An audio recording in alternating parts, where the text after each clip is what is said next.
Bonjour et donc bienvenue dans cette toute nouvelle série de vidéos, dans cette toute nouvelle playlist où je vais donc analyser des films, des séries, pour analyser chaque personnage. Vous allez peut-être retrouver des personnes toxiques aussi, et en même temps ce qu'on essaie de nous faire entrer comme croyance limitante, comme vérité, dans justement tous ces films et toutes ces séries. Aujourd'hui donc, je vais vous parler d'une série qui a eu un succès de malade sur Netflix.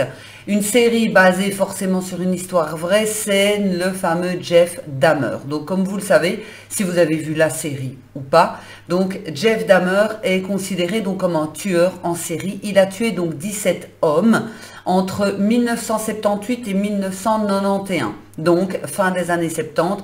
Lui, il en a plutôt tué dans les années 80 donc jusqu'à se faire prendre en 1991. Donc Jeff Dahmer est quelqu'un donc de nécrophile et cannibale. Si vous avez regardé la série, vous avez pu voir en fait qu'il a tué donc ces hommes, il les a découpés, il en a mangé certains. Donc il découpait et il se débarrassait des corps donc par morceaux, soit il les trempait dans l'acide également, ou il les enterrait. Enfin, c'était vraiment atroce ce qu'il pouvait faire au corps de ces personnes-là. Il gardait aussi les, on va dire, les crânes, etc., soit comme décoration, comme trophée, ou gardait encore un peu un morceau de ces personnes, donc, pour les avoir encore avec lui. Il faut savoir que Jeff Dahmer est quelqu'un de très intelligent.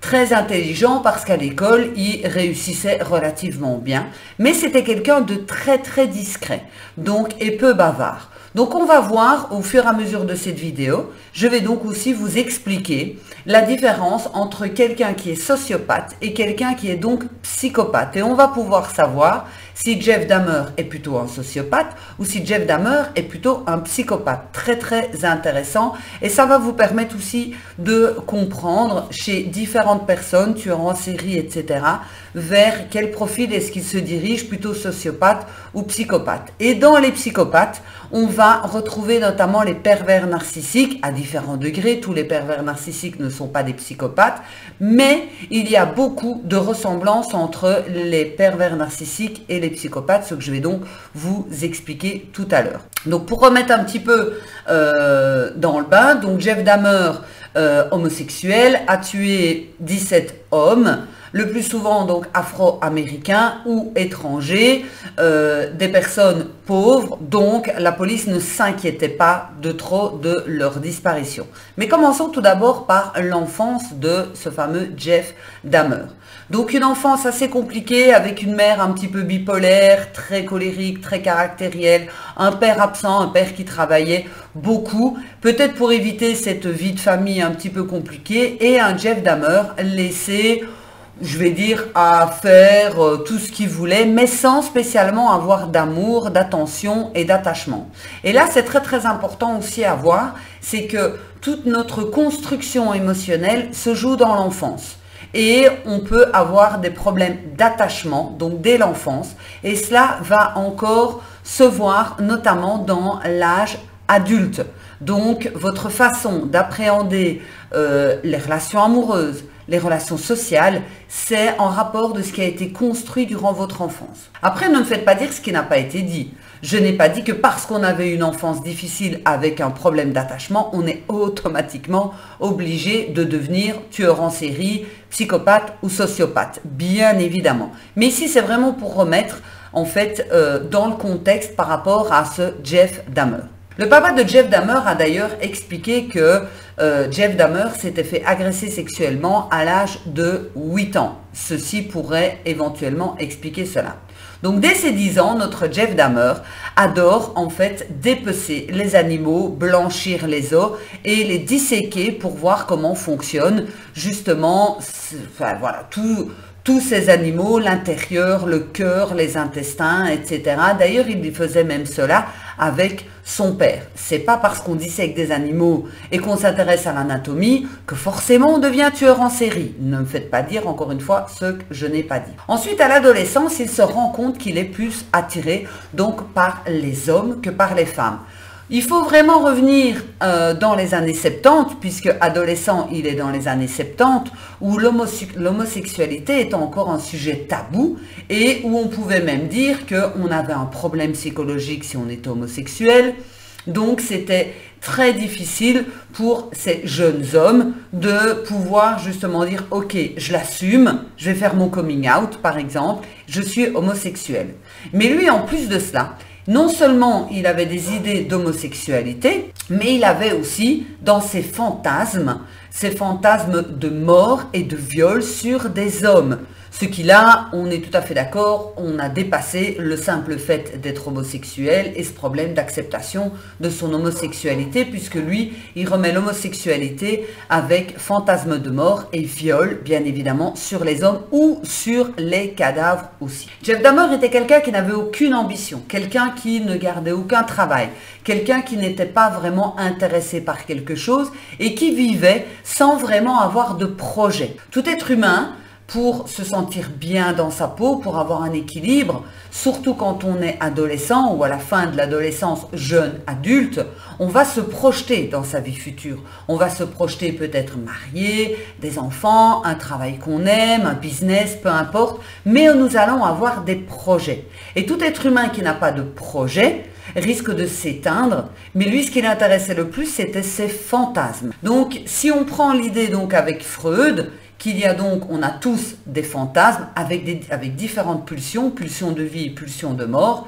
et chez tout être humain, on va dire normal, nous avons ce qu'on peut appeler une barrière qui permet de ne pas laisser passer ces pulsions, ces fantasmes parfois meurtriers, parce qu'on a la société, on sait faire la différence entre le bien et le mal, etc. Et donc, ça ne passe pas. Chez les psychopathes, par exemple, chez les tueurs en série, eh bien, il n'y a pas cette censure. Et donc, chez eux, ça passe directement. Et pour eux, ce qu'ils font, ça leur paraît limite normal. Parce que c'est un besoin. Ils vont donc assouvir ce besoin. Et donc, voyons ici maintenant la grande différence entre un sociopathe et un psychopathe. Le sociopathe, c'est quelqu'un d'antisocial. Antisocial, donc ça veut dire qu'il a du mal de s'insérer dans la société, comme Jeff Dahmer, par exemple. Ce sont des personnes qui mentent et qui souffrent aussi d'impulsivité. Donc, ils vont avoir vraiment ces moments d'impulsivité qu'on a parfois du mal de comprendre.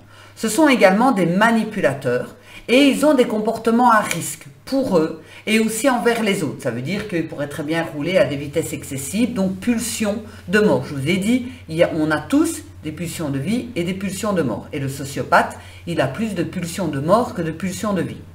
Donc ce sont des personnes qui peuvent être très hostiles, des personnes irresponsables et des personnes qui ont tendance à enfreindre la loi, l'antisocial et enfreindre la loi. Et le sociopathe, en règle générale, ce sont des personnes assez discrètes qui mènent leur barque, qu'on n'entend pas vraiment parler. Maintenant, allons voir le fameux psychopathe, qu'on peut dire, on va dire tout le monde, enfin, tous ces tueurs en série sont psychopathes, mais il y en a qui sont plus sociopathes que psychopathes. Le psychopathe, c'est quelqu'un de très arrogant. Donc très arrogant, on entend beaucoup plus fort que tout le monde, il se la pète, c'est quelqu'un qui peut être au centre de l'univers, il ne parle que de lui, etc. C'est quelqu'un de très manipulateur, beaucoup plus manipulateur que le sociopathe. Donc lui, il va vraiment manipuler tout son petit monde. C'est quelqu'un de très séducteur, donc il a besoin de séduire tout son auditoire et les personnes qu'il fréquente. C'est quelqu'un d'insensible. Le psychopathe n'a pas cette sensibilité. Ça veut dire que si vous faites du mal, que si vous êtes en train de pleurer, de hurler, que vous êtes en train de demander pitié, ça ne lui fait ni chaud ni froid. Il n'a pas cette construction au niveau donc de l'empathie. Ce sont des personnes très dominantes. Donc, elles vont vouloir vraiment avoir ce contrôle sur vous. Elles veulent vous dominer. Et aussi, ce sont des personnes qui n'ont peur de rien. Si vous voulez savoir ce que c'est vraiment le psychopathe, vous pouvez regarder le film Le silence des agneaux, où là, on a vraiment affaire à un très très fort psychopathe. Je ferai d'ailleurs un film par rapport à... je ferai d'ailleurs une vidéo par rapport à ce fameux silence des agneaux pour vous expliquer vraiment le comportement donc psychopathe et toujours de l'autre côté la victime. Mais ici on revient donc avec Jeff Dahmer, et Jeff Dahmer est un bon compromis entre guillemets entre les deux. On voit parfois qu'il y a des tueurs en série qui sont bien établis, qui ont une vie, qui sont peut-être même politiciens, qui sont prêtres, etc. Ça peut même être des gens connus, des acteurs. Et de l'autre côté, on a des psychopathes qui, eux, sont plutôt très discrets. On n'en entend pas parler. Les gens vont dire qu'il ne sortait jamais de son appartement. On ne savait jamais vraiment ce qui se passait dans cette maison. Ce sont des personnes qui ne parlaient pas. On n'en entendait pas parler. Donc, vous voyez la différence entre quelqu'un qui se dirige plutôt vers la sociopathie et l'autre type de personne qui se dirige plutôt vers la psychopathie. Donc, ce qui fait que Jeff Dahmer, il se situe entre les deux, entre le sociopathe et le psychopathe. Et quand on reparle des pervers narcissiques, et là je vous invite à aller voir la série de vidéos dans la playlist sur les pervers narcissiques, le pervers narcissique est plutôt du côté psychopathe. Donc je répète, le psychopathe, le contrôle de l'autre, très manipulateur, séducteur, arrogant, peur de rien, est sûr d'avoir raison, etc. Et cette insensibilité qui caractérise justement le pervers narcissique. Attention, attention, attention, je n'ai pas dit que tous les pervers narcissiques étaient des psychopathes. Mais la frontière est néanmoins assez mince, vu le degré de pervers narcissique aussi qu'on peut y avoir. D'accord? Alors pourquoi est-ce que dans cette série, justement, cette série Dahmer, on parvient vers la fin du 10e épisode à avoir limite un petit peu pitié. On se prend en fait à avoir un peu d'empathie pour ce personnage. Parce que la façon dont c'est tourné, on se rend compte que Jeff Dahmer, c'était quelqu'un qui répondait uniquement à son impulsivité. On voit la vie qu'il a eue avec sa maman, avec son papa, et on parvient à se dire, oui, mais le pauvre, etc. Donc, la façon dont, effectivement, c'est tourné. Même si on n'oublie pas le caractère horrible de tout ce qui a été fait, donc, avec ces hommes. Donc, il les amenait chez lui, il les droguait, et ensuite, il les tuait, la pulsion. Même avec une des victimes, il raconte qu'il s'est réveillé à l'hôtel, et qu'en fait, il ne se souvient de rien. Ça veut dire que cette pulsion a été faite qu'il était soit drogué ou très alcoolisé. Et de là, le lendemain, il se rend compte qu'en fait, il a juste obéi à sa pulsion. Sa pulsion de meurtre, sa pulsion donc de mort. Alors, pourquoi est-ce qu'on aime aussi regarder ce genre de série et qu'elle a eu un tel succès? Eh bien, il y a deux choses. Donc, la première chose, c'est que l'être humain est quelqu'un de voyeur. On aime voir ce qui se passe chez les autres. C'est pour ça qu'il y a tant d'émissions, justement, avec les secret stories, etc. Le fait d'aller voir ce qui se passe chez les autres. Ça permet aussi de ne pas trop regarder ce qui se passe chez soi, au final. Donc, ça, c'est la première chose. La deuxième chose, pourquoi est-ce qu'on est tellement passionné par les tueurs en série? C'est parce que ça nous rassure. Ça nous rassure dans le sens où on se dit « je ne suis pas comme ça ». Tout va bien, je ne suis pas comme lui. Oui, oui, peut-être que je vole, oui, peut-être que j'arnaque mon patron, peut-être que j'insulte mon mari ou ma femme, peut-être que je trompe mon mari ou ma femme, mais je ne suis pas comme cette personne. Je suis quelqu'un de bien, moi. C'est rassurant, parce que l'être humain aime se comparer. Il se compare toujours d'ailleurs, il fait toujours cette comparaison entre le bien, le mal, et comment est-ce que je me situe par rapport justement au voisin, à mon collègue, à quelqu'un qui réussit mieux que moi, etc. On est toujours dans la comparaison. Et c'est pour cela aussi qu'on a besoin d'avoir cette échelle et de se dire est-ce que je suis mieux ou est-ce que je suis moins bien. Tout cela, bien évidemment, c'est totalement inconscient. Donc, c'est pour cela aussi qu'on va avoir une forme d'empathie, de sympathie par rapport à ce Jeff Dahmer, parce qu'aussi, on a du mal vraiment qu'on puisse se dire, ça existe des êtres aussi horribles, des êtres aussi ignobles, mon Dieu, mais dans quel monde on vit? Et comme le cerveau est là pour vous protéger, n'est pas là pour vous rendre heureux, votre cerveau, il est là pour vous protéger. D'ailleurs, Jeff Dahmer, lui, il a juste répondu à des pulsions, à des fantasmes, à des pulsions. Donc, sans réponse à ces pulsions, il ne peut pas rester en vie. Il en a besoin. Ok, il a répondu à un besoin, comme tout être humain peut répondre à un besoin. D'accord? Et donc, c'est effectivement de se rendre compte, ok, moi, c'est quoi mes pulsions, c'est quoi mes besoins, c'est quoi mes envies? Et lui, on se dit, ben oui, le pauvre, il ne pouvait pas faire autrement par rapport à son enfance, etc. Mais n'oublions pas une chose, c'est qu'on a toujours le choix de sa vie. C'est pas parce qu'on a une enfance difficile, où on a manqué d'affect, où on a manqué, je vais dire, d'amour, de reconnaissance, qu'on est obligé de devenir pervers narcissique, psychopathe, tueur en série, etc. On a toujours le choix. Parce qu'à un moment donné, Jeff Dahmer, il a vécu avec sa grand-mère. Donc, chez sa grand-mère, il a eu cette attention, cet amour, elle s'inquiétait pour lui, elle lui faisait ses repas, etc. Donc, il a eu un attachement, on va dire maternel à un moment donné, et lui, il a juste profité de la situation d'être chez sa grand-mère pour pouvoir justement assouvir donc toutes ces pulsions, tous ces fantasmes et tous ces désirs, tous ces besoins pour tuer encore donc des jeunes et je vais dire les plonger dans l'acide, les découper, etc. donc dans la cave de la grand-mère. Donc on est bien d'accord que Jeff Dahmer avait, puisqu'il est décédé, avait un énorme problème psychologique. Et si vous me posez la question, non, ça ne se soigne pas. Jeff Dahmer, c'était pas possible de le réinsérer dans la société parce que ses besoins, ses pulsions et ses fantasmes, pour lui, ça lui semblait normal.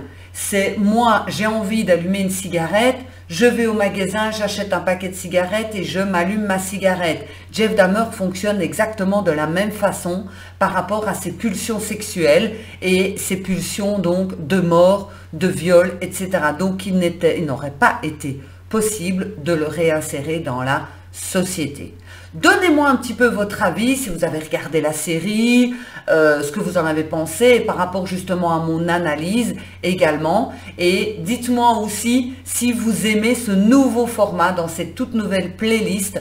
Vous aurez tous les vendredis soirs, vous aurez une toute nouvelle vidéo sur une analyse d'un film ou d'une série, pardon, où là, vous aurez un petit peu plus de réponses et une étude un petit peu plus psychologique. Ça vous permettra aussi de voir comment est-ce que je travaille en séance. Je ne travaille pas avec des psychopathes, on est bien d'accord, mais en séance, à quel point on peut analyser les personnes par rapport à leur passé, leur comportement, leurs besoins, leurs pulsions, etc.